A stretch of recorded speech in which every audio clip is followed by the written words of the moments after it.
Bonjour! Alors après la première vidéo sur le Qi, maintenant on va parler plus spécifiquement du Reiki. Qu'est-ce qu'on entend par Reiki? Donc on pourrait y aller avec déjà la traduction littérale. Reiki qui peut être traduit par universel ou par spirituel et qui, maintenant vous savez, l'énergie vitale, souffle de vie. Et donc, voilà, dans les traductions proposées, il y a énergie universelle, ça c'est celle qu'on entend le plus souvent, et il y a aussi énergie spirituellement guidée, c'est une autre version. Je vais vous expliquer un peu plus tard pourquoi elle est intéressante aussi. Donc, ça c'est si on s'intéresse juste à la traduction, mais quand on parle de Reiki, on entend plusieurs choses. Donc, soit on parle de cette énergie, d'une énergie particulière. Ça, c'est un premier point.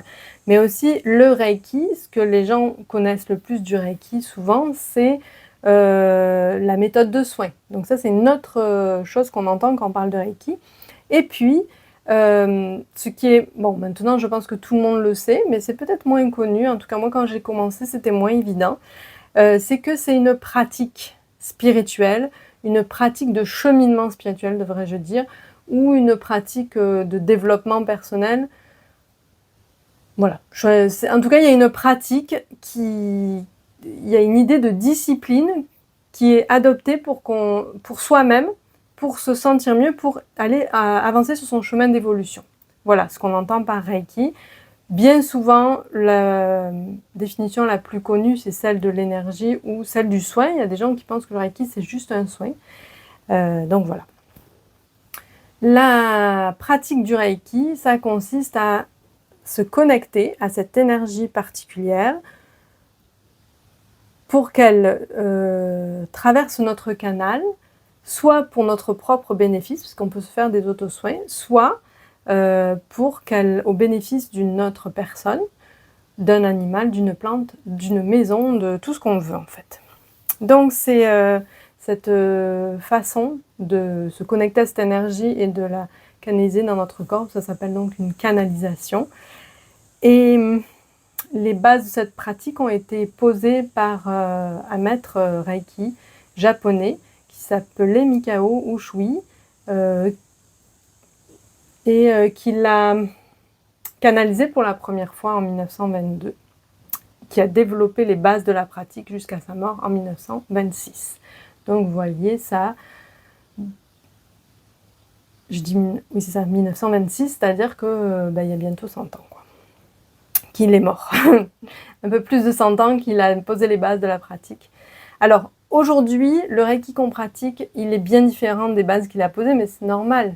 Quand je vous expliquerai dans une autre vidéo l'histoire du Reiki, et c'est normal qu'on ne soit pas collé exactement à ce que Mikao Usui a proposé, puisqu'il y a plusieurs personnes qui ont suivi ses enseignements et qui se les sont appropriés, qui ont eux-mêmes canalisé d'autres choses, et au fur et à mesure, ça enrichit la pratique pour que tout le monde s'y retrouve finalement.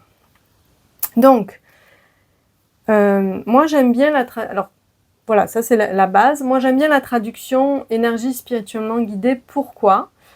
Pourquoi plus que énergie universelle? Parce que dans l'idée de spirituellement guidé, ça veut dire que le praticien ou la praticienne n'intervient pas en tant que personne. Il n'y a pas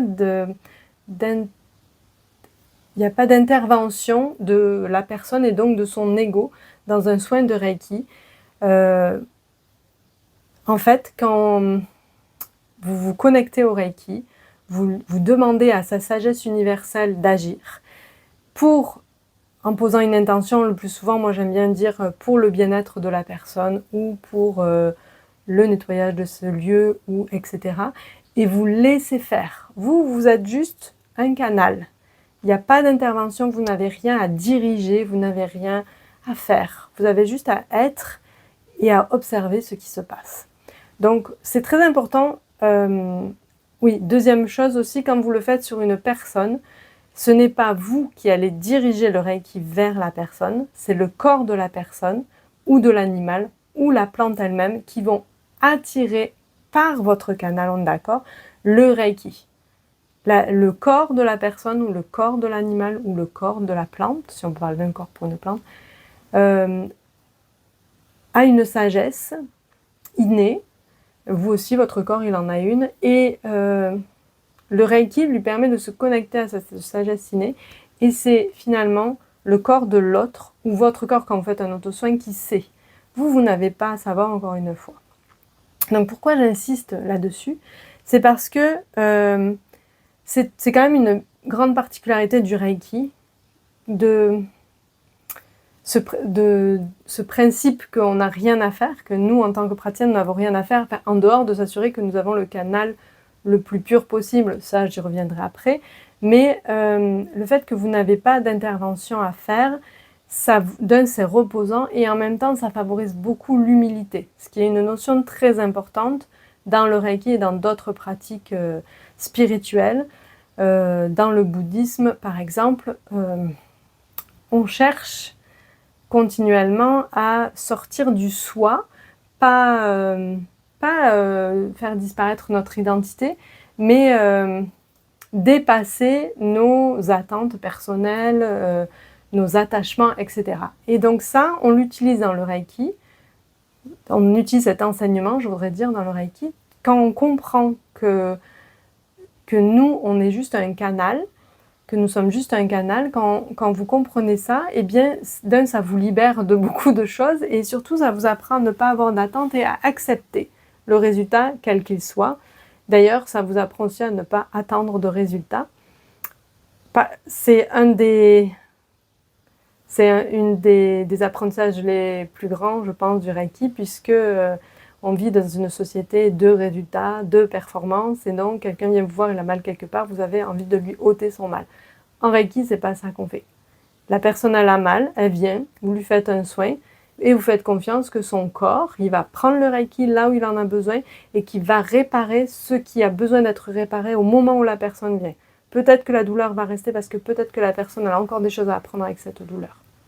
Donc vous voyez vraiment, ça c'est vraiment une notion très importante du Reiki, c'est la notion d'humilité. Et donc quand je dis vous n'avez rien à faire, ben, c'est tout un travail en fait. C'est tout un travail d'apprendre à simplement observer ce qui se passe, laisser faire, laisser couler. Tout ça, on parle beaucoup de lâcher prise et on n'y arrive jamais. Donc tout ça, ça nous apprend cela.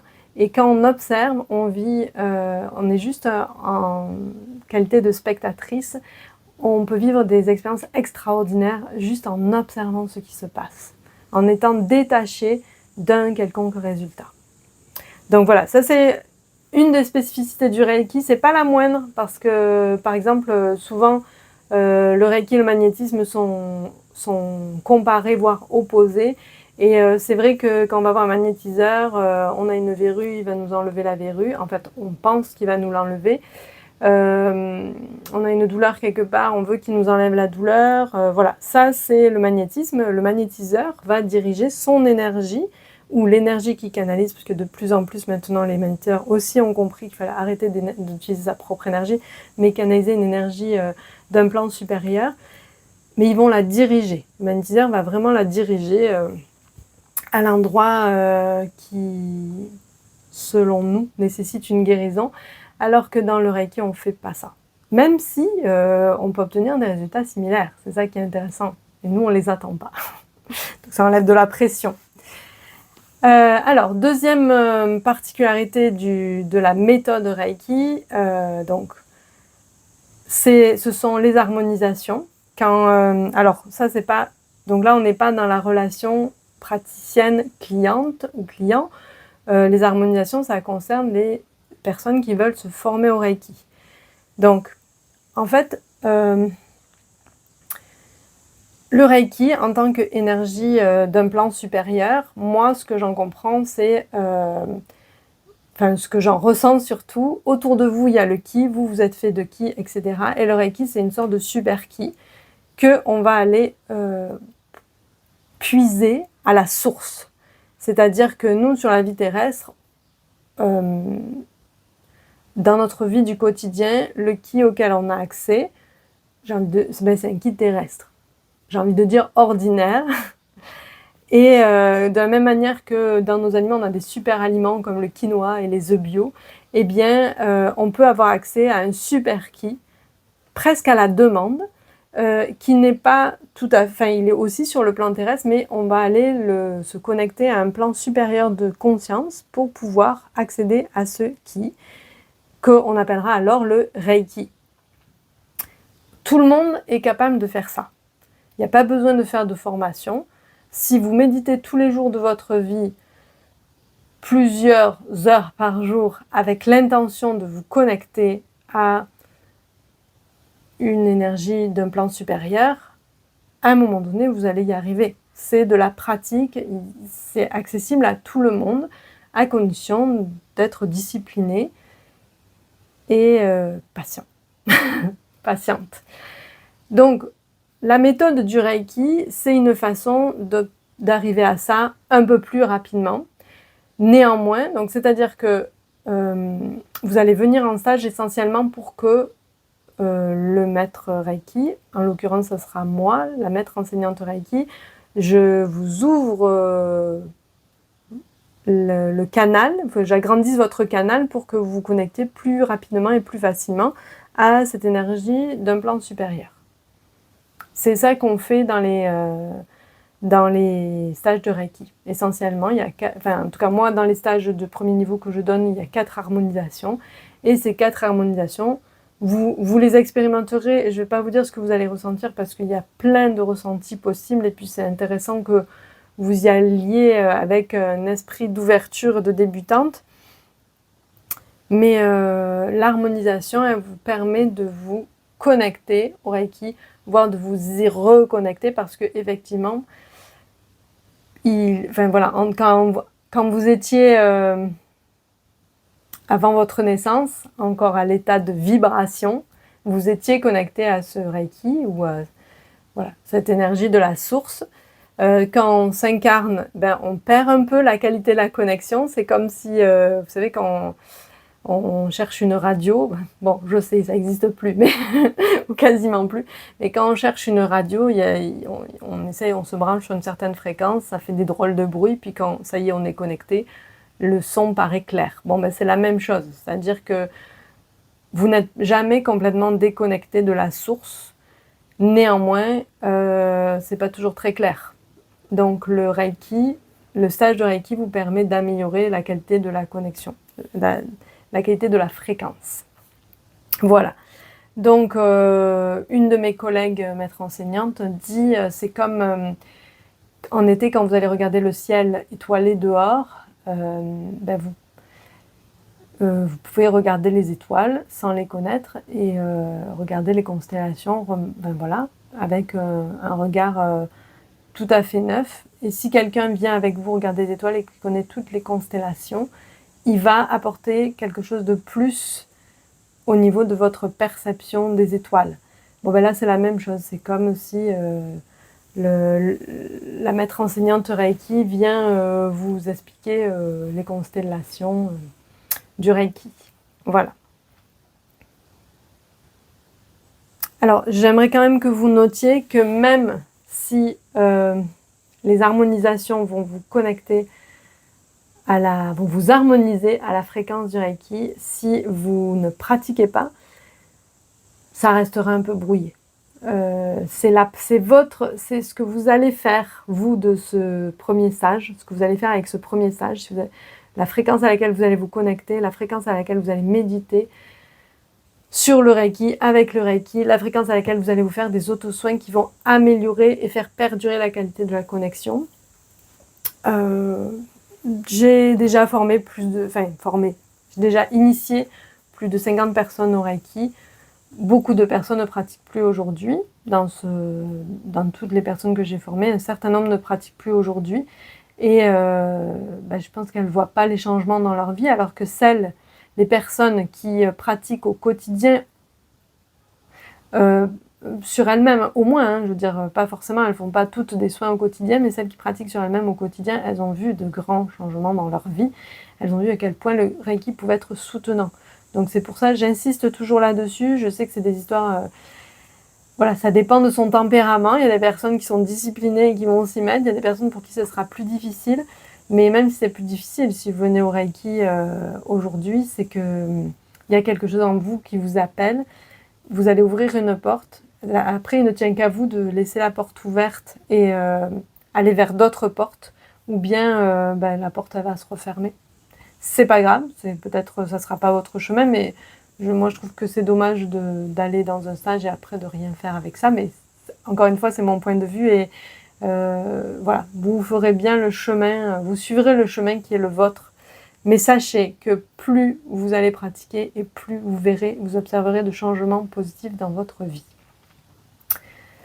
Voilà, au niveau des soins, ce que j'ai dit en début de cette vidéo concernant les soins, la notion d'humilité, le fait que vous vous posez en tant que canal quand vous recevez quelqu'un, et ben ça rend les soins très faciles. Vous n'avez pas à réfléchir, vous n'avez pas à vous dire qu'est-ce que je vais faire, vous avez juste à poser vos mains et laisser faire et observer.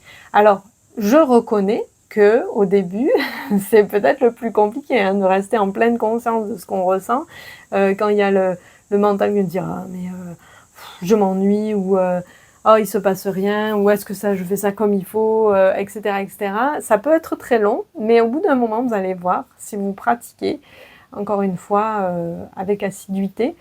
Au bout d'un moment, vous allez voir que les soins, vous allez avoir des messages, vous allez voir des choses qui vont se passer. Vous allez voir certaines personnes voir des couleurs, d'autres c'est au niveau des ressentis, d'autres c'est les deux. Et ça va juste être un peu comme un rêve éveillé. Hein. Donc voilà, je vous encourage vraiment à, comme vous êtes ici, suivez la voie quoi. Le Reikido. Voilà, et puis alors pour la dimension spirituelle, parce que c'est pour ça que je vous disais énergie spirituellement guidée, d'une part spirituellement guidée parce que on part du principe que c'est comme s'il y avait une sagesse supérieure qui n'est pas la nôtre qui va décider où le Reiki va aller, ça va être la sagesse supérieure du corps de la personne ou du vôtre quand vous êtes en auto-soin qui va attirer dans le corps aux endroits qui sont des portes d'entrée pour le corps de la personne, qui vont attirer le Reiki là où la personne en a besoin. Donc, encore une fois, ça ne dépend pas du tout de vous et de ce que vous allez décider, ça se fait tout seul. Et ce tout seul-là, c'est ce qu'on appelle, on dit, c'est guidé par un esprit, voilà, c'est guidé spirituellement, par l'esprit, par le moi supérieur de la personne, par, voilà. Aujourd'hui, on ne sait pas exactement encore. Si vous écoutez des documentaires sur les expériences de mort imminente, sur la conscience, etc., au fur et à mesure, même au niveau de la science occidentale, on est en train de faire une certaine lumière sur cette sagesse supérieure, voilà, sur la conscience supérieure, la nôtre ou celle encore plus haut. Voilà, c'est très intéressant de se documenter là-dessus, mais en même temps, je vous invite à aussi vivre les choses et laisser faire. Juste vous, soyez là, avec les yeux grands ouverts ou fermés, et les sens grands ouverts dans le sens, le regard intérieur grand ouvert à vos sensations, pour ressentir le maximum de choses et vivre vraiment une expérience agréable. Voilà, alors pour la dimension spirituelle, en dehors de cet aspect-là, il y a une autre dimension spirituelle qui a été développée par Mikao Usui, qui sont ce qu'on appelle les 5 préceptes du Reiki. Ce sont des petites phrases, c'est des phrases très simples, je vais le développer dans une autre vidéo. C'est un enseignement très très simple, qui, c'est comme des mantras en fait, à force de répétition, on finit par adopter ces formules et il se passe quelque chose à l'intérieur de nous. Voilà, au fur et à mesure vous observerez des changements. J'en dis pas plus pour l'instant, je pense que on va travailler avec les préceptes et je ferai aussi une vidéo pour expliquer quelques éléments sur les préceptes, mais voilà, pour l'instant j'en dis pas plus, juste sachez qu'il y a dans la dimension spirituelle, il y a cet aspect-là aussi, donc les préceptes en japonais ça se dit Gokai, et voilà, c'est des petites phrases qu'on se répète au moins une fois par jour, peut-être plusieurs fois par jour, pour les intégrer et pour qu'après elles deviennent nôtres. Voilà, donc J'en ai fini là pour le Reiki dans cette vidéo. Et je vous dis à tout bientôt pour la prochaine.